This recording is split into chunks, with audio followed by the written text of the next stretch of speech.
राधे राधे दोस्तों, गुरु ज्ञान गौरव YouTube channel से मैं आपका भाई उमेश यादव।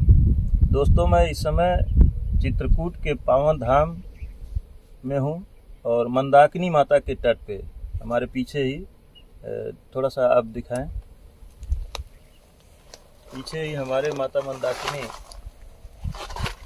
बह रही हैं। बाहर से निकल के चले गए तब अच्छा। और आज हम प्रभु श्री रामदास जी के चरणों में हैं। महाराज जी को दंड सादर प्रणाम। हो गया जय सीताराम। और दोस्तों, आप लोग महाराज जी से भली भांति परिचित हैं, बहुत अच्छे से जानते हैं। महाराज जी वेद वेदांत के ज्ञाता हैं। महाराज जी से आज हम आप लोगों के बहुत ही गूढ़ प्रश्नों के जवाब देने की कोशिश करेंगे, तो सारे प्रश्नों के उत्तर देंगे भी। तो महाराज जी, अब हम शुरू करते हैं। प्रभु जी, हमारा क्वेश्चन ये है कि ब्रह्म क्या है, जिसकी पूजा तपस्या हमारे ऋषि मुनि करते चले आए, हमारे तीनों देव भी उनकी पूजा करते आए हैं। तो हम जानना चाहते हैं कि ब्रह्म क्या है, उनका स्वरूप कैसा है, वो चलते कैसे हैं, वो खाते क्या हैं, वो पहनते क्या हैं, वो स्त्री हैं कि पुरुष हैं, वो नर हैं कि नारायण हैं। जैसा कि हम जानते हैं कि वही इस पृथ्वी पर साकार रूप धारण करके भी आते हैं। तो प्रभु जी कृपया उनके बारे में विस्तार से बताएं। जय सीताराम। जय सीताराम। गुरु ज्ञान गौरव के दर्शक के सभी श्रोताओं को हमारी तरफ से जय सीताराम। उमेश जी का प्रश्न है कि ब्रह्म क्या है, क्या खाते पीते हैं, चलते फिरते हैं। तो ये शास्त्रों ने तो उत्तर दिया है जी। अब गोस्वामी जी के रामचरितमानस में ये आइए, तब बिनु पद चलई सुनई बिनु काना, जी माने बिना पैर के चलते हैं वो। जी सुनई बिनु काना, बिना कान के सुन लेते हैं। जी। अब जो बिना पैर के चलता है, बिना कान का सुन लेता है, तो खाता भी होगा बिना मुंह का। जी तो आनंद रहित सकल रस भोगी, मुख नहीं है जी लेकिन सब कुछ खा लेते हैं। जी तो मुख नहीं है, खा लेते हैं, कान नहीं है, सुन लेते हैं, नाक नहीं है पर सारा स्वाद ले लेते हैं, जी सुबास। आँख नहीं है, आनंद रहित। जी। अब आँख नहीं है फिर भी सब कुछ दृश्यमान है, एक साथ अनंत कोटि ब्रह्मांड के जीवों को देख लेते हैं वो। जी ये केवल और केवल उस ब्रह्म में ही सामर्थ्य है, पर सब में सामर्थ्य नहीं है। पर ब्रह्म का एक संज्ञा तो होगा जानने के लिए। खाली ब्रह्म करने से तो ब्रह्म तो एक ठोस बात हो गई। जी। लेकिन उनका प्रथम नाम क्या है? तो प्रथम नाम रकार अकार मकार ही होता है। राम नाम से ऊपर कोई नाम है ही नहीं। मैंने आप कहिए तो मूल रूप से उस ब्रह्म का नाम राम है। रमनते राम जुग्न अनंत चिदात्मने, मैंने सभी भूत प्राणियों में एक साथ रमण करते हैं वो। ब्रह्मांड के अंदर भी रमण करते हैं, ब्रह्मांड के बाहर भी रमण करते हैं वो। तो सभी भूत रमु क्रीड़ा है, तो रमु क्रीड़ा के चलते वो समस्त भूत प्राणियों में रमण करते हैं। पर अब जिसके रोम रोम प्रति लागे कोटि कोटि ब्रह्मांड अब कैसा है, ये तो बहुत बड़ा गूढ़ बात हो जाएगी। जी। नहीं हो जाएगी? बिल्कुल हो जाएगी। तो जब अनंत कोटि ब्रह्मांड है तो अनंत कोटि ब्रह्मांड उनका स्वरूप हो जाएगा। जी। तो निर्गुण नहीं तो निर्गुण, जो दिखेगा वही सब रूपे हो गया उनका। जी। नहीं हो गया? तो जब जो भी हम देख रहे हैं तो सारा भगवान को उस ब्रह्म का स्वरूप हो गया निर्गुण मत के अनुसार। और सगुण मत ये कहता है कि परमात्मा जो जैसा है वो भक्ति में विवश होकर गोद में बैठ जाता है। माने विराट रूप में, महाविराट रूप में ब्रह्म जितना है उतना आपके भक्ति का अधीन आके सो कौशल्या के गोद। इतना बड़ा ब्रह्मांड का नायक, इतना बड़ा छोटा, यही भक्त की महिमा है कि उस विराट को, असीम को, जो जिसकी सीमा नहीं है, ससीम कर देता है भक्ति के बस। हाँ, विराट प्रभु को सीमा में बांधकर अपने गोद में ले लेता है। जी। उपनिषद ये कहता है कि ईश आवाज सर्वम इदम, इसका वास हर कण कण में है। तो है हर कण कण में, तो क्या यहाँ है क्या? तो उसके आगे कहते कि ईश आवाज सर्वम इदम, यहाँ भी है। लेकिन ब्रह्म हर जगह है, आप हम अनुभव नहीं कर पा रहे हैं। वो तो है, वो तो विराजमान है। अग जग में सहित रहित अग जग में सब रहित विरागी, प्रभु प्रगटई जग जिमी आगी। जैसे आग माचिस में तो है, थोड़ा घर्षण मारने की जरूरत है, प्रकट हो जाएगा। उसी प्रकार ब्रह्म तो यहाँ है। शंकर जी भी तो वही कर रहे हैं। जब देवताओं की सभा में जब गए, तो देवताओं की सभा में गए तो सब कहते हैं कि पूर्व वैकुंठ बस प्रभु सोई, वैकुंठ में बस करते हैं, तो क्षीर सिंधु में बस करते हैं। और शंकर जी बोले कि भगवान तो हर जगह रहते हैं, जरूरत है केवल प्रेम से उनको पुकारने की, वो वहीं से सुन लेंगे। फिर सब जाना आना बंद, और फिर शंकर जी की बात सुन के प्रार्थना चालू हुआ और सफल भी हुआ। तो इस आवाज सर्वम इदम, इस सब जगह है और यहाँ भी है। तो अब इस हर जगह है, तो किस स्वरूप से? अब आप रूप की बात पूछे कैसा है। जैसे कोई भी प्रजाति ले लीजिए, मनुष्य की प्रजाति हो, चाहे औरत की प्रजाति हो, चाहे गाय की प्रजाति हो, भैंस हो, जानवर हो, जीव कीट पतंग, जितने प्रकार के जीव हैं, तो जिस प्रजाति का जो होगा उसी प्रजाति का लड़का होगा उसका जी। होगा ना। अब गाय का बछड़ा भैंस तो होगा नहीं जी। अब भैंस का बछड़ा गाय का बछड़ा नहीं होगा, हाथी का बछड़ा घोड़ा नहीं होगा, घोड़ा का हाथी नहीं होगा। इसका मतलब क्या? पैतृक गुण के चलते जो जिस प्रजाति का वही होगा, आगे कुछ भी नहीं होगा जी। उस ब्रह्म का मूल स्वरूप दो भुज है, वो चार भुजा वाले नहीं है। चार भुजा वाले जो स्वरूप देख रहे हैं वो पद विशेष है। बर्तन हो राज मद विधि हरिहर पद पाई, माने ब्रह्मा विष्णु महेश का पद है। ये भगवान ईश्वर कोटि हैं, यहाँ के ब्रह्मांड के ईश्वर हैं, लेकिन ब्रह्म नहीं है। परात्पर माने ऊपर दर्जे की बात नहीं आएंगे। अब विष्णु महाविष्णु की भी बात करेंगे तो महाविष्णु इस ब्रह्मांड के पूर्ण ब्रह्म है, पर अनंत कोटि ब्रह्मांड के ब्रह्म नहीं है वो जी। और हमारे यहाँ लोग भूल कर जाते हैं कि महाविष्णु को ही विष्णु को ही परात्पर समझ जाते हैं। परात्पर बिहारी के कुछ अलग स्टेज है, तो उस स्टेज को समझने की कोशिश करना चाहिए जी। मतलब कि विष्णु भगवान ब्रह्म है तो एक ब्रह्मांड के लिए है, और राम जी जो ब्रह्म है वो अनंत कोटि ब्रह्मांड के लिए। रोम रोम प्रति लागे कोटि कोटि ब्रह्मांड, रोम रोम में उनका करोड़ों करोड़ों ब्रह्मांड लगा है। अब करोड़ों करोड़ों जो ब्रह्मांड लगा है, तो एक ब्रह्मांड का जो विष्णु महाविष्णु होंगे तो एक ही के लिए होंगे ना, वो 10-5 के लिए तो होंगे नहीं। तो फिर ब्रह्म के भिन्नता तो हो गई ना यहाँ। तो हमको मनु शत्रुपा जी जब तप कर रहे हैं, तो मनु शत्रुपा तपस्या करते करते करते करते शरीर सूखने लग गया जी। सूख के अब तपस्या लगभग पूरी अवस्था में आने लगे, शरीर का मांस सब गिर गया। ब्रह्मा विष्णु महेश आए, उनके गुरुजी पूछे, जो आप प्रश्न पहले पूछे हैं उनके गुरुजी से पहले हो गई है। मनु जी बोले कि कैसे जानूंगा कि हमारे पास ब्रह्म आ रहे हैं। वो उनको वही उत्तर दिए जो आपने पूछा। उनके गुरुजी बताए कि वो परमात्मा जो है पैर नहीं है लेकिन चलने में सबसे तेज है, आँख नहीं है लेकिन देखने में सबसे तेज है, मुंह नहीं है पर सब कुछ बोलने में तेज है वो। माने अस सब अद्भुत अलौकिक करनी गिरिजा जा सुचरित जाई ने, माने सारा का सारा उनका अलौकिक गुण है। वो लोग ये लोक में जो गुण नहीं है सारा गुण उनके पास है। जैसे एक शब्द और एक अलौकिक शब्द आ गया इसलिए हमको याद आ गया, जैसे सगुण और निर्गुण की बात करते हैं। तो यहाँ सगुण का मतलब रूप, स्थूल शरीर को सगुण कहते हैं, और निर्गुण का मतलब कि कोई गुण नहीं है, साधारण अर्थ ही होता है। लेकिन वेदांत इसको काट देता है, ऐसा नहीं होता है। वेदांत कहेगा सगुण निर्गुण का व्याख्या करना हो वेदांत से, तो वेदांत सगुण माने समस्त अलौकिक गुणों से संपन्न परमात्मा है। अभी बात तो नहीं आई। निर्गुण का बात करेगा कि समस्त अप्राकृतिक गुणों से रहित, ऐसा अर्थ हो जाएगा।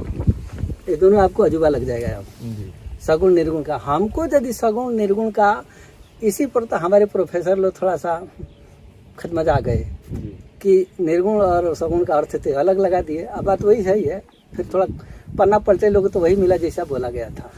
तो निर्गुण का मतलब ये होता है कि समस्त अप्राकृतिक, जैसे काम क्रोध लोभ जितना हो, ये अप्राकृतिक, ये प्रकृति के गुण है। तो ये प्रकृति का गुण उस परमात्मा में लागू नहीं होगा। तो वो परमात्मा में जब लागू नहीं होगा तो वो निर्गुण हो जाएंगे सीधे सीधे। मतलब कि प्रकृति के गुणों से जो रहित है वो ब्रह्म निर्गुण है। निर्गुण का मतलब कि उसका रूप नहीं है, ऐसा तो गलत हो जाएगा। और हमारे यहाँ ये अर्थ कर दिया जाता है। तो साधारण अर्थ तो हो सकता है, लेकिन वेदांत का अर्थ नहीं होगा ये। आप किसी वेदांती से पूछिए, इस बात को कोई नहीं काटेगा। प्रकृति के समस्त गुणों से रहित है परमात्मा। तो है कौन?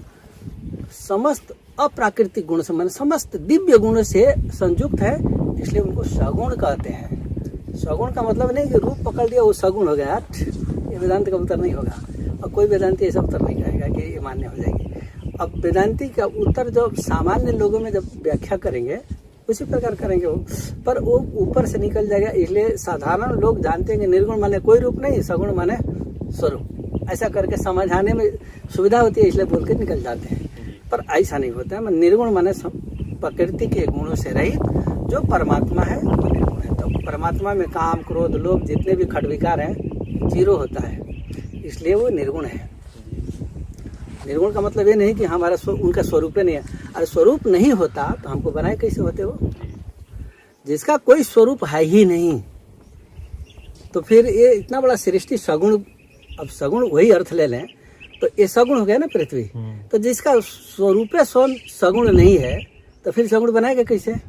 प्रश्न आएगा ना? हाँ बिल्कुल आएगा। तो आप ये जानिए कि उस परमात्मा का रूप है और नित्य दो भुजा में रहने वाले हैं वो।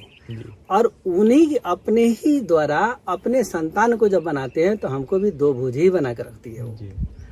और हमारे ऊपर जो पद विशेष वाले बनाए गए, जैसे शंकर जी के 5 मुंडी 15 हाथ, ब्रह्मा जी के 4 मुंडी 8 हाथ, विष्णु भगवान का 4 हाथ, ये पद विशेष है। तो विष्णु भगवान एक लोकपाल हैं, लोक के पालक हैं। उनके ऊपर विश्व भरण पोषण कर जो ही, अब विश्व का भरण पोषण करने का अधिकार है उनके पास। तो लोकपाल हो गए। तो लोकपाल हो गए तो लोकपाल ब्रह्म तो नहीं हो सकते, हमारे समझ से तो नहीं हो गए। एक ब्रह्मांड के लोकपाल हैं भरण। जैसे हमारी मिनिस्ट्री है तो कोई गृह मंत्रालय संभाल रहा है, कोई शिक्षा मंत्रालय, कोई रेल मंत्रालय, कोई भूतल मंत्रालय, सब है ना वो। तो वो एक मंत्रालय है, उसी प्रकार ये मंत्रालय के मंत्री हैं। अब कैबिनेट स्तर का मंत्री होता है और कोई राज्य मंत्री होता है। तो कैबिनेट स्तर के मंत्री ब्रह्मा विष्णु महेश हो गए, बाकी सब राज्य स्तर के हो गए। तो ये समझना बड़ा जरूरी हो जाता है। कभी कभी न समझे तो वो अर्थ इधर का उधर, उधर का इधर हो जाएगा। तो उस परमात्मा का निज रूप से दो भुजा है।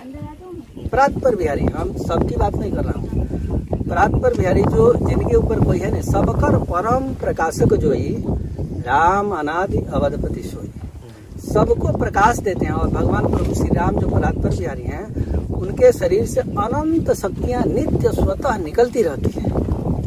एक बार निकल गई फिर लौटाते नहीं है वो, केवल निकाल देते हैं। और ब्रह्मांड में लीला रच के उनका समय होता है, यहाँ तक सीमा तक जा जाके इनका पावर सीज हो जाएगा, खत्म कर देते हैं वो। लौटाने की जरूरत नहीं है, वहीं पूरा काम करके वहीं समाप्त।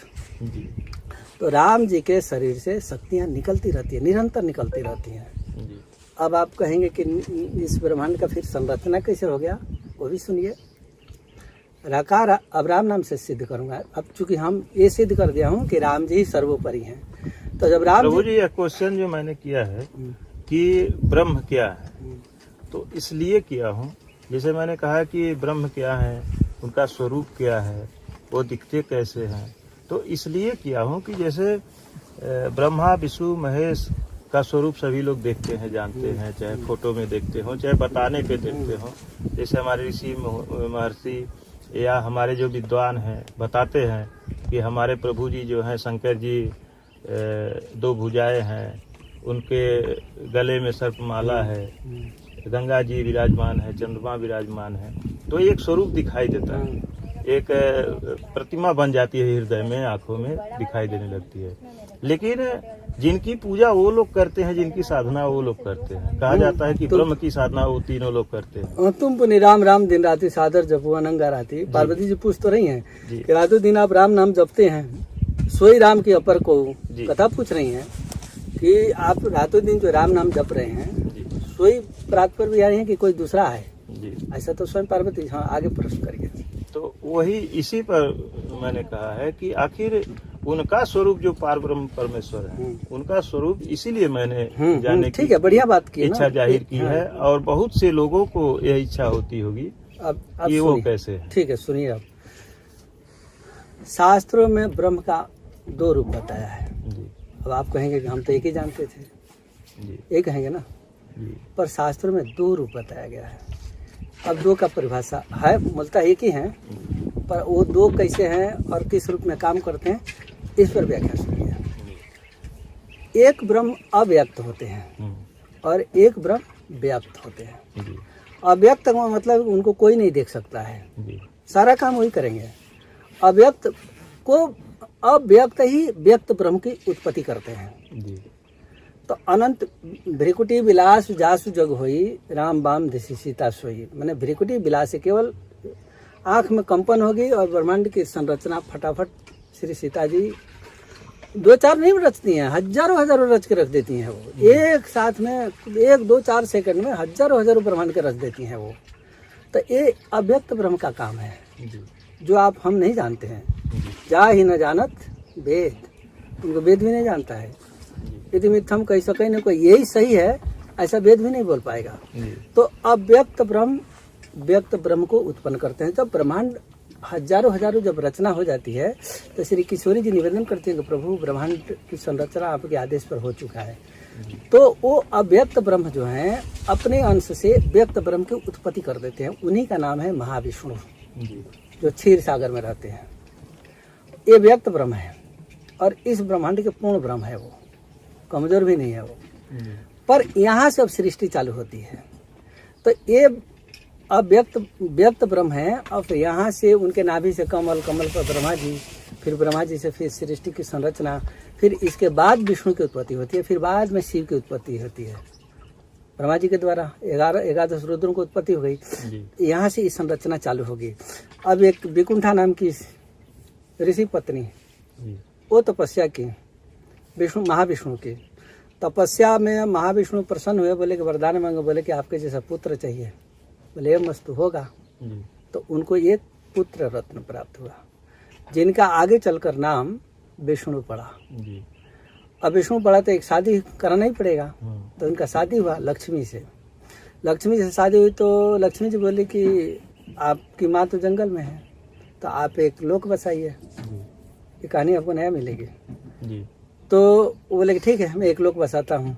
तो एक लोक बसाए तो लक्ष्मी जी बोले कि इस लोक का नाम क्या होगा? बोले कि हमारी माँ का नाम विकुंठा है, इसलिए इस लोक का नाम बैकुंठ होगा।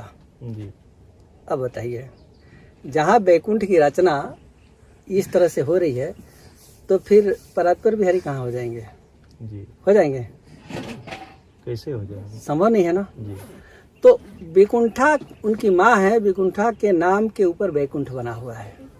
अब विष्णु महालक्ष्मी और विष्णु का वहाँ मिलन होता है। अब इनके ऊपर इस बैकुंठ का भार दे दिया गया। अब थोड़ा एक और बात इसी में समझिए, फिर ब्रह्म की स्थिति और समझाने पर, क्योंकि जब तक भूमिका नहीं बनेगी तब तक समझ में नहीं आएगी। साकेत का जो भाग है 100%, उसमें से 75% में परात्पर बिहारी का धाम है और उस परात्पर बिहारी का 25% में अनंत कोटि ब्रह्मांड है। थोड़ा खूब गौर से समझिएगा। 100% जितना भी ब्रह्मा है जगह, उसमें 75% साकेत बिहारी का अपना निज धाम है। उनके धाम में जितने भगत अमृत पद, हम मोक्ष की बात नहीं करेंगे, वो अमृत पद है। वो मोक्ष तो वैकुंठ में मिलता है, वो अमृत पद है। वो जो कहा जाता है कि अमर पद पावा, अमर पद पावा। सो अमृतत्वम च गच्छति, सो अमृतत्वम च गच्छति, साफ साफ वेद ने घोषणा किया है। अमृत का मतलब होगा कि वो पुनः नहीं आएगा यहाँ, वहां से ना आना है वो, तो अमृत पद है वो। एक मोक्ष का भी पद है, वैकुंठ में जो जाते हैं वो मोक्ष हो जाते हैं। तो अब जब विष्णु भगवान का भी, जहाँ शंकर भगवान का भी सीमा है, ब्रह्मा जी का भी सीमा है, तो विष्णु भगवान की भी सीमा होगी, तो उनके सीमा तक ही वो मोक्ष होगा, उसके बाद फिर कट जाएगा वो जी। लेकिन साकेत का जो उस ब्रह्म का जो धाम है, तो एक बार वहाँ चला गया ना तो फिर वहाँ आना नहीं होता है। जैसे एक और उदाहरण से समझाता हूँ, फिर ब्रह्म पर आऊंगा। करदम जी और देवहूति की शादी हुआ, समझौता रहा कि एक लड़का हो जाएगा, हम चले जाएंगे तपस्या करने के लिए, ठीक है। तो करदम जी के 9 पुत्रियां हुई, वो जाने लगे। फिर देवहूति बोले कि आपका हमारा डील ये है कि एक लड़का हो जाएगा तो चले जाएंगे, ये तो लड़की है, तो लड़की तो अपने घर में चली जाएगी, फिर हमारे पास कौन बचेगा। फिर करदम जी रुक गए, फिर तपस्या किए वो भगवान महाविष्णु के। वो प्रसन्न हुए तो बोले कि आपके जैसा एक लड़का, हमको एक लड़का चाहिए। बोले ठीक, आपको एक लड़का हो जाएगा। तो उनके आशीर्वाद से एक लड़का हुआ, तो उनका नाम कपिल मुनि रखा गया। करदम और देवहूति के संयोग से कपिल मुनि का उत्पत्ति है। अब ये बताइए कि ये तो भगवान ही है, आदिदेव प्रभु दीन दयाला जठर धैर्य जय कपिल कृपाला, साफ साफ लिखा है। तो ये भगवान के है ना अवतार। अच्छा, जैसे कपिल जी का अवतार हुआ, अपना लंगोटी और कौंडल करदम जी उठा के भाग गए, लिखा है शास्त्र में, हम अपने मन से नहीं बोल रहा हूँ। अब एक प्रश्न यहाँ आ गया कि दशरथ जी के यहाँ राम जी आए, कभी भी भागे नहीं, वो जान छोड़ दिए, वो चले गए तो जाने हटा दिए। लेकिन यहाँ घर में ब्रह्म आ गए, आदिदेव प्रभु दीन दयाला जठर धैर्य जय कपिल कृपाला सांख 7 दिन प्रकट बखाना। अब ये इतना बड़ा निपुण है कि सांख शास्त्र भी बखान कर दिए। और इतने बड़े ब्रह्म का भगवान का अवतार होने के बाद कपिल मुनि को लाल प्यार करना चाहिए ना जी, खिलाना चाहिए। हाँ, बिल्कुल। और जिसको भगवान हमारे घर आ गए हैं, तो जिसको प्राप्ति करने के लिए हम जंगल में जाते हैं, वो हमारे घर में आ गया, आंगन में खेल रहा है, और फिर ये लंगोटी हुआ और काउंटर उठा के जंगल में भाग रहे हैं, फिर ये कौन सा भगवान है। आप थोड़ा विचार करें, आएगा ना विचारणीय योग होगा। बिल्कुल प्रश्न है, पर हमारे यहाँ लोग विचार नहीं करते हैं, भाव में बह जाते हैं। अब भाव में बहने का मतलब कि शास्त्र तो झूठा नहीं होगा, बिल्कुल शास्त्र तो जहाँ रहता है वहीं रहेगा। तो अब आपकी कमी है कि आपने खोजा नहीं, शास्त्री की कमी तो नहीं है। तो वहाँ ये लिखा है कि आदिदेव प्रभु दीन दयाला, मतलब कि जहाँ से सृष्टि चालू हो रही है, तो सृष्टि जहाँ से चालू हो रही है वही भगवान आए हुए हैं। अब ये महाविष्णु जो ये ब्रह्मांड में आए हैं, वहीं से सृष्टि चालू हो रही है। तो अब आदिदेव हो गए तो महाविष्णु हो गए ना। अब ये जो अव्यक्त से जो व्यक्त निकल रहा है वो तो दूर हो गए अभी। अब करदम जी ये सोच रहे हैं कि आदिदेव ये तो ब्रह्मांड के नायक हैं, जय जय सुर नायक जन सुखदायक प्रणत बाल भगवंता गोदी झितकारी जय सुर। अब आ गया ना ये, तो इस ब्रह्मांड के नायक है, ये ब्रह्मांड के ब्रह्म नहीं है। बहन जी थोड़ा शांत रहिएगा, आप लोग धीरे धीरे। हाँ, अपना धीरे धीरे।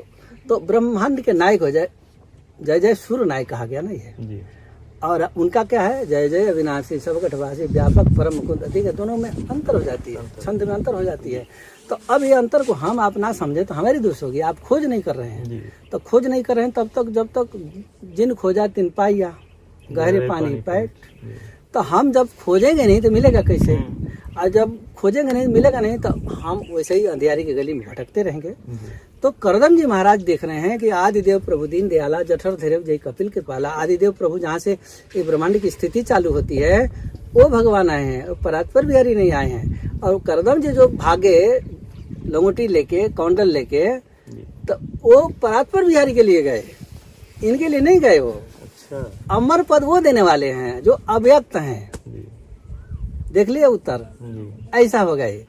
तो करदम जी को मालूम, हम कई बार कभी कभी कहीं गोष्ठी में प्रश्न किया हूँ और वहाँ जीरो हो गए हैं लोग, क्योंकि उनकी थिंक जो है ना, सोचना जो है ना, ब्रह्मांड महाविष्णु माने क्षीर साई बिहारी तक ही है। तो जब आपकी क्षीर साई बिहारी से ऊपर दर्जे की सोच नहीं रखेंगे तब तक उत्तर मिलेगा भी नहीं। जिस प्रभु के रोम रोम प्रति लागे कोटि कोटि ब्रह्मांड, करोड़ों करोड़ों ब्रह्मांड उनके रोम रोम में लगा है। हर ब्रह्मांड में एक ब्रह्मा एक विष्णु महेश लगे हुए हैं। तो ब्रह्मा विष्णु महेश से जब तक आगे नहीं निकलिएगा तब तक उत्तर कहाँ मिलेगा वो। तो वो ब्रह्म जो है ब्रह्मांड के अंदर भी है और ब्रह्मांड के बाहर भी है। तो वो सारा संचालन बाहर से करते हैं, अंतर से नहीं करते हैं। तो वो साकेत का जो भूमि है, जो क्षेत्रफल है, उसमें 75% उनका निज का धाम है, जी 25% में अनंत कोटि ब्रह्मांड है। जी खूब गौर कर, अनंत कोटि ब्रह्मांड भी जो है वो 25% में है। अब एक ब्रह्मांड के जितना क्षेत्रफल मिला है, अब इसकी भी व्याख्या सुन के हैरान हो जाइएगा। हमारी सहित मसक पर्यंता उड़ई नभ नहीं पावही अंता, भूसुंडी जी कह रहे हैं गरुड़ जी से। प्रभु जी, यही सवाल मेरे अंदर उठ रहा था तो अब कि सुनिए, मैं आपसे पूछूं कि ब्रह्मांड क्या है, उसकी सीमा क्या तो है? यही तो चल रही है इसे ना। ब्रह्मांड वो कहते आप जो प्रश्न के इसमें सारा लपेट के आएगा। जी ब्रह्म क्या है, तो ब्रह्म अर्थातो ब्रह्म जिज्ञासा वाली बात जब आ जाएगी तो इस सारे प्रश्न, अब ये प्रश्न आधे घंटा 1 घंटा का नहीं होगा, जी ये प्रश्न बड़ी लंबा हो जाएगी। जी पर हम शॉर्टकट करेंगे तो आपके छोटे मोटे साधक होंगे, उनके ज्यादा समझ में भी नहीं, क्योंकि जब तक विस्तार नहीं होगा जी तब तक समझ में भी नहीं आएंगे। और ये प्रश्न इतना छोटा नहीं है, बड़ी जटिल प्रश्न है ये, जी। और जटिलता का उत्तर देने के लिए बड़ा खंड करना पड़ेगा, बहुत खंड खंड कर कर करके चलना पड़ेगा। यह प्रश्न प्रभु जी मेरा जो है ये सबसे किया भी नहीं जा सकता है। नहीं किया जा सकता है बात और तो ठीक है। आज मैं उचित स्थान और उचित संत समझ करके आपसे यह प्रश्न किया हूँ। यह प्रश्न मैं जल्दी करता भी नहीं हूँ, हाँ, क्योंकि मैं जानता हूँ कि इसका उत्तर सब लोग नहीं दे नहीं पाएंगे। दे पाएंगे। तो अब हमें सहित मसक पर्यंता उड़े नभ नहीं पावही अंता, जी मच्छर से लेके और गरुण जी तक, गरुण जी स्वयं कह रहे हैं जी कि हम नभ बैकुंठ से जब वो चलते हैं पृथ्वी के लिए, तो एक पंख मारते हैं तो स्वर्ग में आते हैं, और दूसरा पंख मारते हैं तो पृथ्वी पर उतर जाए। इतना बड़ा तेज गति है उनकी। और वो भी इस आकाश में जब उड़ते हैं तो उनको भी नहीं मिलता है कि कितना बड़ा है ये ब्रह्मांड, कितना बड़ा है गरुण जी भी पता नहीं लगा पाए, जी तो और कौन लगाएगा। लेकिन जहाँ ब्रह्मांड असीम है वहाँ एक जगह ससीम भी रहा है। कहते हैं कि विरजा नदी के उस पार भगवान का परम प्यारा धाम बैकुंठ है। तो एक वजह लाइन हो गई ना, actual control line of control तो हो गया ना, एलओसी हो गई। एलओसी हो गई। तो ये पार में ब्रह्मांड हो गया, ऊपर में बैकुंठ हो गया। लेकिन ये बैकुंठ ब्रह्मांड के बैकुंठ जो है ब्रह्मांड के अंदर है, ब्रह्मांड से बाहर नहीं है। लेकिन साकेत का जो राम जी का प्यारा धाम है साकेत, वो ब्रह्मांड के बाहर है, वो अंदर की बात नहीं है, वो 75% की सीमा में जाती है वो। तो वो 75% की सीमा में जब तक आप प्रवेश नहीं करेंगे तब तक अमृत पद नहीं मिलेगा। जी अब कहेंगे कि फिर अमृत पद मिलेगा किसको? शास्त्रों का अनुशीलन किया हूँ और गुरु जी से भी सुना हूँ, गुरुजनों से भी सुना भी हूँ, पढ़ा भी हूँ, दोनों ही किया हूँ। क्योंकि जो सुना हूँ तो खोजने की भी चेष्टा किया हूँ कभी कभी, और फिर अपने अनुभव में उतार के थोड़ा सा जानने की भी कोशिश किया हूँ। उसमें जो हमको रस मिला वो बता रहा हूँ। अब अनंत कोटि ब्रह्मांड हो गया, अनंत कोटि ब्रह्मांड में अब जब तक हम उस अमृत पद को नहीं जाएंगे तब तक अधूरा है, जी पूरा नहीं है। वाल्मीकि जी महाराज से भारद्वाज जी पूछते हैं किम तारक किम तरती, तारक क्या है और तरता क्या है? तो उत्तर दिया है कि तारक जो है ना राम मंत्र है, इसके अलावा कोई मंत्र तारक है ही नहीं। सप्त कोटि महामर्षण सकल विभ्रमकारी का साफ साफ वेद बोलता है कि सप्त कोटि 7 करोड़ मंत्र हैं, और सभी मंत्र जो है अधियारी के गली में भटकाने वाली है। केवल राम मंत्र ऐसा है, षडाक्षर राम मंत्र ऐसा है कि आपको उठा के फेंक देंगे, सीधे उस अनंत कोटि ब्रह्मांड के मालिक जो हैं परात्पर बिहारी उनके पास भेज देंगे। अब आखिर सबके पास भेजने की जरूरत नहीं है। तो अब यहाँ करदम जी महाराज के घर में जो कपिल मुनि आ गए, तो कपिल मुनि करदम जी समझ रहे हैं कि ब्रह्मांड के नायक हैं ये, हमको अनंत कोटि ब्रह्मांड के नायक के पास जाना है, माने परात्पर बिहारी के पास जाना है। इसलिए वो अपना कमंडल उठा के भगवान के पास जप के लिए चले गए। तो अब ये विभाग हो गया ना कि ये भगवान कौन से हैं, किस भगवान के लिए गए। अब हमारे यहाँ लोग कहते हैं कि आप तो भगवान में भेद पैदा करते हैं। भाई भेद नहीं पैदा करता हूँ, आपको जना रहा हूँ कि आप थोड़ी कैटेगरी जानिए और आपको अंतिम पड़ाव कहाँ है उस पड़ाव को मैं बता रहा हूँ। अब हमारे पर ही अज्ञान करिएगा तो फिर तो आपको कोई बताएगा नहीं, सोचेगा कौन मूर्ख बनने जाएगा। तो भगवान के हम खींचातानी नहीं कर रहा हूँ। भगवान के प्रथम वो परात्पर बिहारी के प्रथम अवतार महाविष्णु है। महाविष्णु से फिर विष्णु ब्रह्मा शिव की सारी की उत्पत्ति होती है। तो अब हम मूल पॉइंट हम नहीं जानेंगे तो भ्रम खा जाएंगे। तो मूल पॉइंट में हमारे राम जी होते हैं। राम जी अनंत कोटि ब्रह्मांड के मालिक हैं और मूल रूप से 2 भुजा के ही है, और मूल रूप से उनका आयुध धनुष और बाण होता है। बाकी शंख चक्र गदा पद्म जितने भी आयुध हैं वो इनके लिए होता है।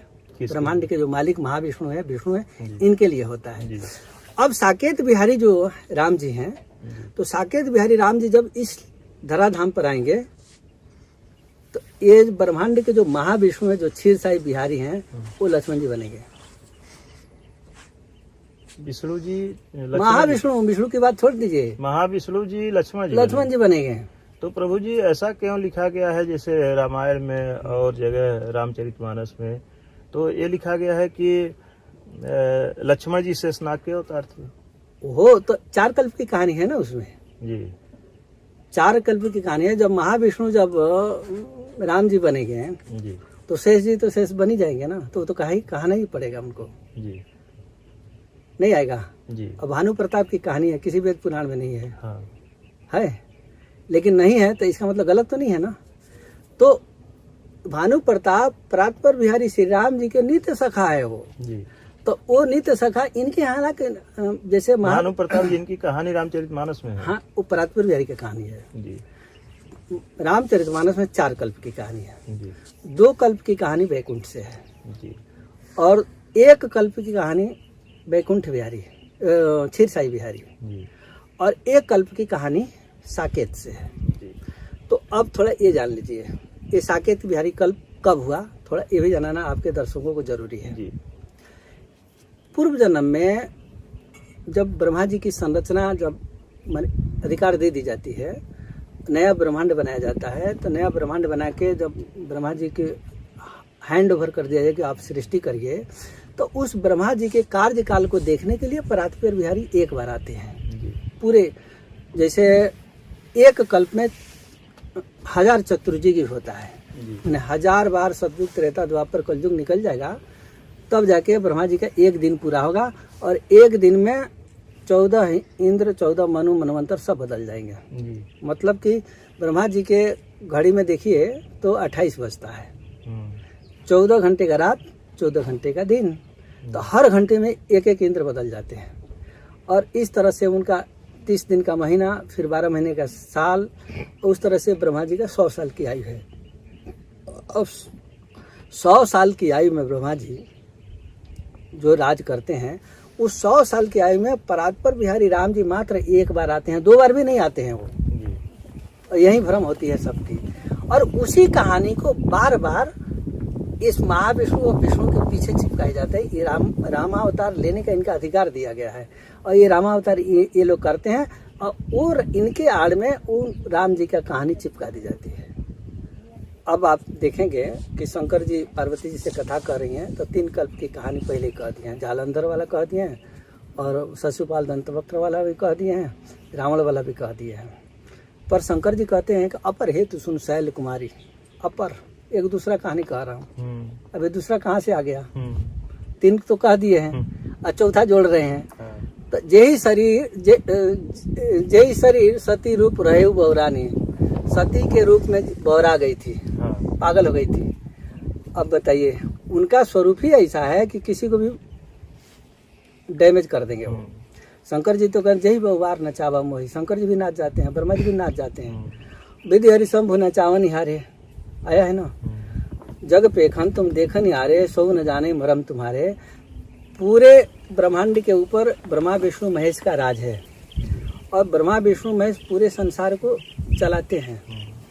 यहाँ का तेव न जाने मरम तुम्हारे, वो भी आपके मरम नहीं जानते हैं। तो राम जी विशेष हो गए कि नहीं हो गए?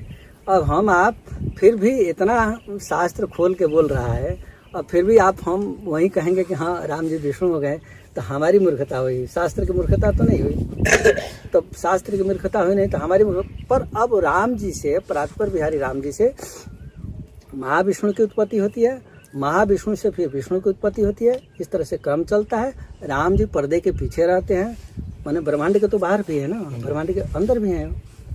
अब ब्रह्मांड के बाहर हैं तो जो बाहर है उसको कहाँ देखिएगा आप? तो जो अंदर है उसी को देखेंगे ना। अंदर जो महाविष्णु है उन्हीं को लोग देखते हैं कि हाँ पूर्ण ब्रह्म है। पूर्ण ब्रह्म तो है लेकिन ब्रह्मांड के लिए है, ब्रह्मांड के बाहर के लिए नहीं है वो। और उनके रोम रूप प्रति लागे कोटि कोटि ब्रह्मांड, तो ये ब्रह्मांड के महाविष्णु वो ब्रह्मांड में तो जाएगा नहीं। तो पूर्ण ब्रह्म के यहीं के हुआ ना, अनंत कोटि के तो होगा नहीं। तो ये ब्रह्मांड के पूर्ण ब्रह्म है, तो पूर्ण ब्रह्म राम जी नहीं है, वो तो परात्पर बिहारी हैं। थोड़ा और दर्जा ऊपर करिए। जैसे हाई स्कूल हो गया, कॉलेज हो गया, तो कॉलेज हाई स्कूल हो गया तो वो तो यूनिवर्सिटी हेड ऑफ डिपार्टमेंट हो जाते हैं ना। तो उस तरह से राम जी का थोड़ा सा मामला अलग हो जाती है। अब ये मामला ये आ जाती है कि ये राम जी की ऐसी लीला क्यों है। तो इस तरह से राम जी अपने को छिपा के और ब्रह्मा विष्णु महेश के आगे करते हैं। और ब्रह्मा विष्णु महेश विष्णु भगवान के प्रथम ऐश्वर्य, प्रथम अवतार है। हम उनको अवतार मानता हूँ, हम भेद पैदा नहीं करता हूँ। और उनसे फिर विष्णु भगवान का द्वितीय अवतार होता है और बाकी 24 अवतार होता है, उसके बाद क्रम में आता है। तो हमारे जो अवतारवाद का क्रम है, तो राम जी अवतार भी हैं और राम जी अवतारी भी हैं। माने राम जी अवतार तो बनते ही बनते हैं, अवतार सारे वहीं से निकलते हैं। तो जहाँ सब अवतार निकलते हैं, हम विष्णु भगवान से तो नहीं जोड़ सकते हैं। हमारे विष्णु भगवान अवतार हैं, भगवान हैं, उन्हीं के अंश हैं, सब कुछ ठीक है, लेकिन राम जी नहीं है, पूर्ण ब्रह्म का दर्जा नहीं है उनको। तो अब मनुष्य स्वरूप पर थोड़ा ब्रह्म क्या है उसमें जाता हूँ, थोड़े भूमिका में हम आ गए थे। मनु जी शत्रुपा जी महाराज इस मनवंतर के, जिस मनवंतर के राजा थे, तो राज्य काज बहुत बढ़िया से चलाए। चलाने के बाद देखे कि हमारा कोई भी संतान उस परमात्मा तक नहीं पहुंच पा रही है। बाप का दायित्व होता है कि सारे सुख अपने प्रजा को दे दे, और सारे प्रजा को सुख ना दे तो फिर राजा कहेगा। तो मनु जी सोचे कि इतना बड़ा बेड़ा मुझे ही उठाना पड़ेगा, दूसरे में सामर्थ्य है नहीं उस परात्पर बिहारी परमात्मा को उतारने के लिए, तो मैं ही कुछ करता हूँ। फिर अपने गुरु जी से जजन करके और फिर पहुँच गए तपस्या करने के लिए। अब लोग, कई लोग इतना कहते हैं कि क्या कारागार में भगवान की प्राप्ति की जा सकती है। अब ये कहानी क्या सिद्ध करती है कि यदि मनु शत्रुपा भी घर में तपस्या करके प्राप्त कर सकते थे, वो तो राजा है, और राजा है तो उनमें तो किसी प्रकार का कोई डिफिकल्टी तो है नहीं। तो जब नहीं प्राप्त कर सकते हैं तो उनको भी जाके जंगल में वास लेना पड़ा, तब जाके भगवान मिले। वो नहीं मिले, और उनके पास तो चारों तरफ से सिद्ध करते, कहीं हवा पानी भी घुसने का बंद कर सकते थे। पूरे ब्रह्मांड के मनु है ना वो, तो मनु है तो जितना सुख सुविधा से चाहे भजन करना कौन रोक सकता था। लेकिन फिर भी जंगल में भागना पड़ा भगवान के लिए। जाके अस्थि मात्र हो ही रहा शरीरा तदिप मनांग मनोह ने पूरे हड्डी हड्डी जल गया। अगल जाने के बाद ब्रह्मा विष्णु महेश आए, मांग होकर बहुभात बहुत बड़ा प्रलोभन दिए कि आप जो वरदान चाहिए ले लीजिए। एक प्रश्न उनके मन में आता था, वो बोलते थे कि देखा चाहूँ परम प्रभु सोई, हाथ जोड़ लेते थे, देखा चाहूँ परम प्रभु सोई। अब विष्णु भगवान आए, तो विष्णु भगवान आए तो उनको तो उड़ जाना चाहिए ना। ब्रह्मा जी आए फिर भी उड़ जाना चाहिए, शंकर जी उठ जाए नहीं उड़ जाना, माने ब्रह्मा जी शंकर जी पर नहीं उठे कोई बात नहीं, तो विष्णु भगवान पर तो उठ ही जाना चाहिए। तो विष्णु भगवान आए तो उनसे हाथ जोड़ के बोले कि देखा चाहूँ परम प्रभु सोई। आप परम प्रभु हैं? बोले कि नहीं मैं नहीं, साफ साफ उत्तर दे दिए वो। तो ये बोले कि देखा चाहूँ परम प्रभु सोई, मैं उस परम प्रभु को देखना चाहता हूँ। बोले कि आगे बढ़ जाओ, वो बहुत बड़ी विषय है। विष्णु भगवान मनु जी के तपस्या के सामने खड़े हैं और बोलते हैं कि आपने वरदान मांग लिया। ये बोलते हैं कि देखा चाहूँ परम प्रभु सोई, तो कह सकते हैं ना कि हम परम प्रभु हूँ, लेकिन वो नहीं कह रहे हैं, जानते हैं कि मैं नहीं हूँ। तब बोले कि आगे बढ़ जाओ। तब फिर दास अनंत भी यही सिद्ध होता है कि राम जी बड़े हैं, यही तो मैं सिद्ध कर रहा हूँ। हम नहीं, शास्त्र सिद्ध कर रहा है, हम क्यों सिद्ध करेंगे? हम शास्त्र के विरुद्ध थोड़ी बोलेंगे। हमारा क्या हैसियत कि हम शास्त्र के विरुद्ध जाके और विष्णु भगवान मैं वही कह रहा हूँ कि वहाँ भी यही सिद्ध हो रहा है, वहाँ भी यही सिद्ध हो रहा है। अब जो कहते हैं कि देखा चाहूँ परम प्रभु सोई, तो विष्णु भगवान को बोल देना चाहिए कि मैं परम प्रभु हूँ, झगड़ा ही खत्म हो जाती वहीं, यहाँ खोल देते, तपस्या वहीं रुक जाती। लेकिन देवता कभी झूठ नहीं बोलते हैं, देवता ही झूठ बोलने लग जाएगा तो फिर सृष्टि चलेगी कैसे? तो वो स्वीकार करते हैं विष्णु भगवान के, भाई आप परम प्रभु को देखना चाहते हो तो आगे बढ़ो।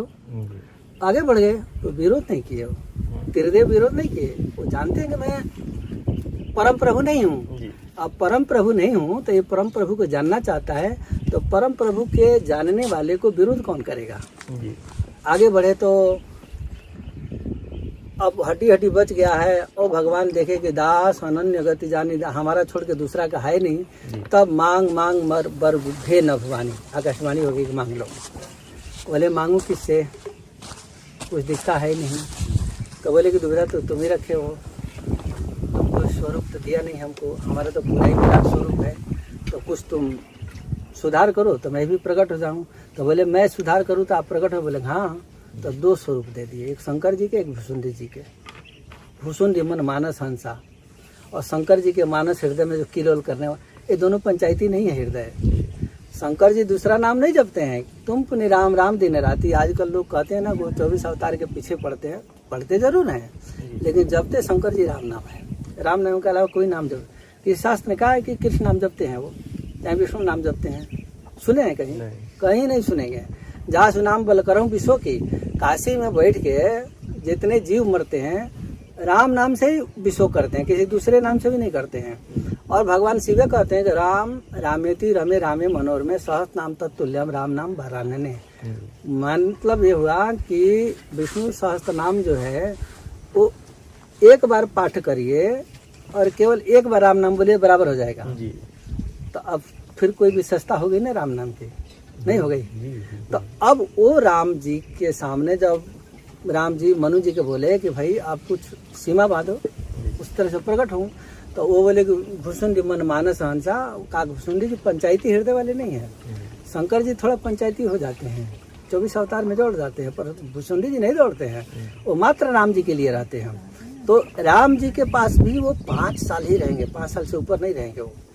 किसी ने पूछ दिया भुसुंडी जी से आज 5 साल में क्यों रहते, 5 साल से ऊपर क्यों नहीं जाते हैं? बोले 5 साल के बाद गुरुगिरी गए, पढ़न रुगराई अल्पकाल विद्या सब है। जब विद्या आएगी तो क्या कहेंगे? गुरु जी पढ़ा देंगे कि कौआ चंडाल पक्षी होता है और बिष्टा को चोंच मारता है, उनको ज्ञान हो जाएगा, फिर हमारे पास आएंगे नहीं वो। ऐसा भगवान मुझे नहीं चाहिए। तो मतलब उनको 5 साल भगवान अज्ञानी लगते हैं? अज्ञानी लगते हैं। गोद में लेने के 5 साल का बच्चा तो कहीं भी डूब के चला जाएगा, उसको अपना सुरक्षा दूसरे की सुरक्षा कुछ भी नहीं पता होता है। आग को भी पकड़ लेगा, कुछ भी सांप हो बिल्कुल पकड़ किसी को पकड़ के मुंह में पकड़ लेगा। माँ ही देख रेख रखती है जी। तो माँ देख रखती है। तो अब भुसुंडी जी इसी का फायदा उठाते हैं जी। और 5 साल के बच्चा दौड़े दौड़े जाएंगे, उनको पकड़ेंगे, कौआ चंडाल पक्षी होता है, उनसे कोई लेना। अब यहाँ राम रूप का तो मनु जी कल्पना तो नहीं किए थे ना, नहीं। अब प्रकट हुए थे, क्या हुआ? धनुष मार लेकर प्रकट हुए। वहाँ शंख चक्र गदा लेकर नहीं प्रकट हुए, धनुष मार लेके प्रकट हुए। राम रूप में 2 भुज में ही प्रकट हुए। परात्पर बिहारी है ना ये, तो परात्पर बिहारी है तो 2 भुज में प्रकट हुए। और माया उनकी जो सीता है, माया माने कृपा, माया माने माया नहीं समझ लीजिए, जानकी जी भी प्रकट हो गई साथ में, जबकि जानकी जी का तो तपस्या लोग किए नहीं है, तो फिर भी ये खड़ी हो गई। अब मनु जी महाराज देख देख के मुँह से बात ही नहीं आता है जी। फिर भी उठ के दंडवत प्रणाम किए, बोले कि वरदान मांग लो। महादानी हनुमान एक शब्द आया है, महादानी। राम जी बोले कि हमको महादानी समझ के मांग लो। बोले कि महाराज मांगना तो मैं चाहता हूँ, सुगम अगम नहीं कछु अदेय गोसाई, आपके लिए अदेय तो कुछ भी नहीं है, पर हमारे लिए मांगने में थोड़ा सा कंफ्यूज हो रही है। काहे? आते इतना बड़ा मांग लूँ कहीं ना आप दे दे तो बोले कि हमारे अदेय कछु नहीं, हमको अदेय नहीं है, किसी को भी कुछ भी दे सकता हूँ, हमारे लिए कुछ भी असंभव नहीं है। और राम जी देखे अब मांगने में फिर भी संकोच बोल रहे हैं, तो ये बोलते चाहूँ, हाँ हाँ बोलो, तुम ही क्या हमको? तो हाँ, तो बोले कि हाँ हमको ही मांग लो। तो आज पर सब कुछ भी हाय, राम जी बोल रहे हैं सब कुछ भी, संकोच छोड़ दो। वो जानते हैं कि हम अनंत कोटि ब्रह्मांड के पिता हूँ और ये हमको बेटा के रूप में मांगना चाहते हैं। तो मांगना चाहते हैं तो अब बेटा हमको कैसे माना, संकोच नहीं बोलने दे रहा है। तो वो बोलते हैं कि सब कुछ विहाय, मैं जगत का पिता हूँ, फिर भी तुम्हारा पिता, हमारा पिता आप बनोगे ये भूल जाओ और हमको मांगो लड़के। सब कुछ विहाय मांग निर्मोही, संकोच छोड़ दो, अब मांग लो, हमको ही मांग लो, मैं आपका बेटा बनने के लिए तैयार हूँ। और मनु जी क्या सोच रहे हैं कि हमारा कोई भी संतान उन परम पिता परमात्मा तक नहीं जा पाया, तो मैं अपने प्रजा के लिए उस परम पिता परमात्मा के लिए तपस्या करके धराधाम पर उतार दूंगा, सब मिलकर दर्शन कर लेंगे। यही उनका मुख्य ध्येय है। कुछ लोग कहते हैं कि मनु जी महाराज के तो इतने बड़े संतान थे और फिर भी राम जी जब दर्शन दिए तो बेटा क्यों मांगे वो? अरे बेटा वो अपने लिए नहीं मांगे, बेटा तो हमारे लिए मांगे कि सर्वसाधारण के प्रकट किए, नहीं तो हम लोग तो उनको देख भी नहीं सकते। इतना बड़ा हमारे में बल वीर पौरुष तो नहीं है कि उनको देख सकते हैं। तो उनके ये संतान के प्रति जो रुझान आया वो यहाँ के राजा हैं और अपने प्रजा के सुख के लिए उनको उतार रहे हैं। नहीं तो उनके तो लड़के हैं, उतानपाद हैं, प्रियव्रत हैं, दुनिया भर के बड़े बड़े शूरवीर हैं, और उसके बाद भी इनको संतान की कामना हुई। तो ये कामना तो नहीं, ये तो कामना हाँ पूरे प्रजाजन के उस परमात्मा का दीदार करने के लिए हो गया, और करा भी दिए, नहीं करा दिए। अब सकुच बिहाई मांग नहीं पाई, फिर बोले कि ठीक मैं आपका बेटा बन जाऊंगा। और कहते हैं कि 100 अवतारी है मोर, ये माया, ये हमारी माया भी अवतार लेके जाओ। तो बोनस पॉइंट हुआ ना। तपस्या तो करते हैं राम जी का, और सीता जी बोनस में मिल रही है, बोनस कहेंगे ना, एक्स्ट्रा। तो अब इस तरह से बोनस में काहे सीता जी की आ गई, लक्ष्मण जी आ गए, नहीं अनशन सहित मनुज तन धरी हूँ, अनशन के सहित। अब ये सोच रहे हैं कि मांगे तो हमारी सामान, और हम बोल दे कि हम अपने सामान कहाँ खोजने चाहूँ, मैं ही आपका लड़का बन जाऊंगा। निज सामान कहाँ खोजूं जाए, निरपता तो नहीं हो मैं आई, अपने सामान कहाँ खोजूंगा, मैं ही लड़का बनूंगा। लेकिन राजा जी का मनोकामना तो पूरी हो नहीं रही है। वो बोले कि हमारे सामान, तो बोले ठीक है, राम भरत ही राम ही की अनुहारी, राम जी और भरत जी दोनों एक ही जैसा है, स्वरूप थोड़ा सा तदपि अधिक सुखाकर सागर रामा। तो अब वो राजपुर बिहारी राम जी जब आएंगे तो क्षीर साई बिहारी लक्ष्मण जी बन जाएंगे, और वैकुंठ बिहारी जो हैं विष्णु वो भरत जी बनेंगे, और भूमा नारायण जो हैं, भूमा नारायण शत्रुघ्न जी बनेंगे। और भूमा नारायण के अवतार श्री कृष्ण भगवान है। अब मिलाइए खूब बढ़िया से, जब ब्राह्मण का लड़का मर गया और कृष्ण और अर्जुन जाके वहाँ मिलने गए, तो भूमा नारायण के पास ही गए, भागवत में पढ़िएगा। और तब वो कहे कि तुम्हारा कार्यकाल पूरा होगा, चले आओ। अब ये कृष्ण भगवान को राम जी से लोग कहते हैं कि राम जी 12 कला के हैं और कृष्ण भगवान 16 कला के हैं। अब स्पष्ट हो गया ना कौन कला में बड़ा है। राम जी तो परा कला तो देने वाले हैं, वो समस्त कलाओं को देते हैं राम जी, लेते होते नहीं है किसी को, वो कला के अंदर नहीं आते हैं, वो कलातीत हैं। अब लोग भ्रमवश आदित्य कुल में उत्पन्न हुए इसलिए 12 कला, सूर्य है ना वो, तो सूर्य 12 कला का, बालक कला क्या होता है अभी थोड़ा समझिए।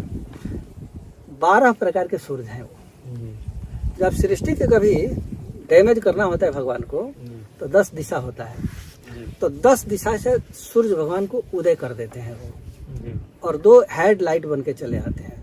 महासमुद्र जो देखते हैं ना काढ़ा जैसा खोल जाता है उन 12 की ताप से, सारा सृष्टि राख हो जाती है, भ्रम भस्म हो जाती है। एक प्रकार के तो ये होती है संरचना। एक बार पृथ्वी में इतना पानी भर देते हैं सारा डूब के मर जाते हैं। तो कभी उष्ण से और कभी पानी से, ये व्यवस्था है। कभी कभी शंकर भगवान अपना त्रिनेत्र खोल देते हैं, सारा भस्म कर डालते हैं। तो एक ही प्रकार से पृथ्वी का पालन पोषण हो अथवा संहार हो कहा नहीं जा सकता है, विविध प्रकार से पालन पोषण होता है।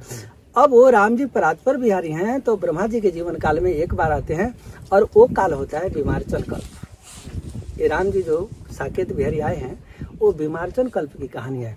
ये हमारा जो कल्प चल रहा है वो श्वेत वराह कल्प चल रहा है। अब बीमारचन कल्प कितना आया अब वो बता दें तो और ज्यादा हैरान हो जाइएगा।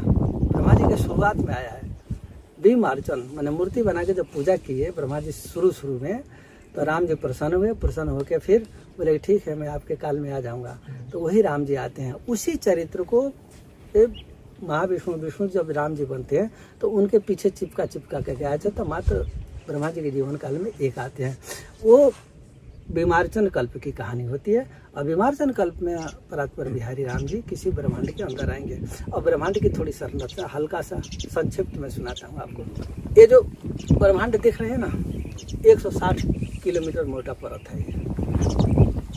ये ऊपर जो हरा हरा परत दिख रहा है ना, ये ब्रह्मांड का परत है। तो 160 किलोमीटर यानी 40 योजन मोटा है वो। इसको तोड़ के ब्रह्मा विष्णु महेश भी बाहर नहीं जा सकते हैं, कोई नहीं जा सकता है। उमर का फल देखे ना, गुल्लर का फल, उसके अंदर कितने हजारों कीड़े होते हैं ना। तो उन वो कीड़े भीतर खाने पीने की सारी सुविधा होती है। उसी प्रकार वो फल के बराबर ये ब्रह्मांड है। हम लोग कीड़े के रूप में खुशी से रह रहे हैं। उमर तर विशाल तो माया, फल ब्रह्मांड जीव निकाया। जीव जो निकाय है वो उम्र के फल के जैसा है, भीतर कीड़े के जैसा हम लोग पालित हो रहे हैं, और हम कब मिट जाएंगे हमको कोई चिंता नहीं है। जैसे वो फल गिरा और कोई भी पैदा सारे कीड़े मर जाएंगे, उसी प्रकार काल का कर्म कब हम लोग के ऊपर आएगा, कब हम लोग मर जाए, हम लोग को कोई गिनती नहीं है। पर हम बिल्कुल निर्द्वंद बन के बैठे हैं, ये हमारी अज्ञानता है, अज्ञानता पूर्वक चल रहे हैं। तो इस परत को तोड़ने के लिए कोई संभव नहीं है, और इसको तोड़ के ब्रह्मा विष्णु महेश भी नहीं जा सकते। भगवान के जो भक्त परात्पर बिहारी के लिए जब साकेत के लिए अमृत पद जाएंगे, हम मोक्ष नहीं कहूँगा, मोक्ष तो बैकुंठ में मिलता है, बार बार सावधानी करूँगा आपको। अमृत पद के लिए जो जीव जाएगा तो वो उसके लिए वो दरवाजा खुलेगा थोड़ा सा, उनके पार्षद आएंगे, राम जी का अनंत कोटि ब्रह्मांड के जो पार्षद आएंगे उनके लिए खुलेगा वो, और वो आएंगे, प्रवेश करेंगे, जीव को लेंगे और चलेंगे। और उस जीव जब जाएगा तो यहाँ से सभी देवी देवता उसकी आरती स्तुति करते जाएंगे। पहला स्वर्ग में जाएगा जीव, स्वर्ग में देव राजेंद्र अपने पूरे देवता मंडली के साथ आरती स्तुति प्रणाम होगा उस जीव का, क्योंकि अमृत पद ये लोग उनको भी नहीं मिला है, तो उसको मिला है तो वो तो बड़ा ही हो जाएगा ना इनसे। फिर ब्रह्मा जी, विष्णु भगवान, सबकी रजिस्ट्री काटी जाती है। इस ब्रह्मांड में ब्रह्मा जी को संसार करने के लिए एक थोक लिमिट जीव दी गई है, तो उन जीवों के अंदर ये ब्रह्मांड की रचना होती है। उसमें से एक जीव चला गया, रजिस्टर में क्रॉस लगा दी जाएगी, तो ये सब लोकांतर से उसकी रजिस्टर से नाम काट कर भेज दिया जाएगा। अब आप कहेंगे कि उस परमात्मा का भजन करके कितने दिनों में उस अमृत पद को प्राप्त कर लेगा, इसकी भी थोड़ी सी दिग्दर्शन करता हूँ। शास्त्र में आया है कि 100 कल्प जब भजन किया जाता है तब अमृत पद में जाता है। अब आपको और सुन के आश्चर्य हो जाएगी। आश्चर्य प्रभु जी होगा ही कि लोग 60 वर्ष 80 वर्ष 100 जीते हैं, वर्ष जी नहीं पाते। हाँ, ऐसा 100 कल्प की कहानी 100 कल्प कहाँ तक कोई जिएगा। अब सुनिए उसका उत्तर भी। जी भूसुंडी जी बैठे हैं नीलगिरी पर्वत पर, जी कह क्या रहे हैं, मोहि बसत सुनौ खगेशा बीते कल्प 7 और 20 कह रहे हैं ना। तो 27 कल्प के ऋषि तो बैठ रहे हैं। अब जब वो 100 कल्प होगा तो वहां से उनको उठा के सीधे साकेत में डाल दी जाएगी। तो जीव जब एक बार उठ जाता है ना, तो कभी सप्तऋषि मंडल में जाएगा, कभी महामंडल में जाएगा, फिर देव मंडल में जाएगा। भगवान अपने आदमी को ही बड़े बड़े पद देते हैं, सबको नहीं देते हैं। वो इंद्र बने, चाहे जम कुबेर बने, सूर्य बने, चंद्रमा बने, ये भगवान के भक्ति रहते हैं, वहां जाके भी ये भजन ही करते रहते हैं। तो ये 2 कोटि, ये देव कोटि उधर को उधर करते करते 100 कल्प हो जाती है। जब 100 कल्प हो जाए तो वहां से छोड़ दिए जाते हैं। अब समझ में आ गई। अब हम हैं, भजन पूजन कर लिया, अगले जन्म में सप्तऋषि मंडल में चले गए। सप्तऋषि मंडल में गए तो 1 कल्प तो बीतेगा ना खूब आराम से। अब इसके बाद किसी जन्म में सूर्य बन गए, किसी में चंद्रमा बन गए, वरुण कुबेर बन गए, कभी देव राजेंद्र बन गए, कभी ब्रह्मा बन गए, कभी विष्णु बन गए, कभी शिव बन गए। वो तो पद है ना। तो इस तरह से करके 100 कल्प पूरी। राम जी जैसे यहाँ भारत सरकार है तो उसके पार्टी ही राज्यपाल बनेगा, सब कोई नहीं बनेगा। उसका कोई खास व्यक्ति होगा, उसको सबको थोड़ी बना देंगे।